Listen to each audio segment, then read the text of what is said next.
Now, the ongoing rain could seem like a nuisance, but for one group, there is an upside. WFXR's Amari Williams explains. What may be seen as a nuisance to some farmers may be a blessing to others in the area. Todd Scott with the Virginia Cooperation Extension says after a somewhat dry winter with no snow, this rain is welcomed by many. And here in Campbell, in the central part of the state, we were getting really dry.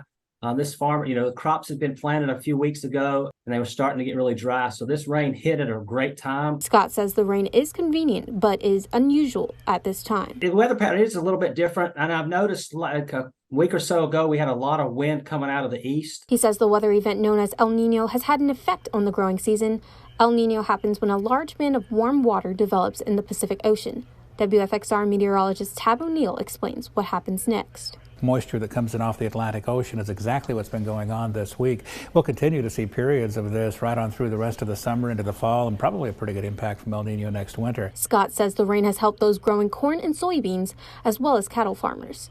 Their pastures were turning brown, but with the rain and recent temperatures, things are starting to look green again. He does recognize the weather may not be great for everyone. There's still some people that got some wheat in the field that they need to harvest, so it's going to slow that process down a little bit.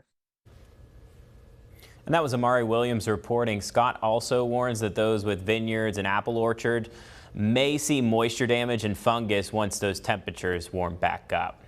Now, as we continue to track the potential severe weather through the end of the week, download our WFXR News app to get those alerts sent straight to your phone.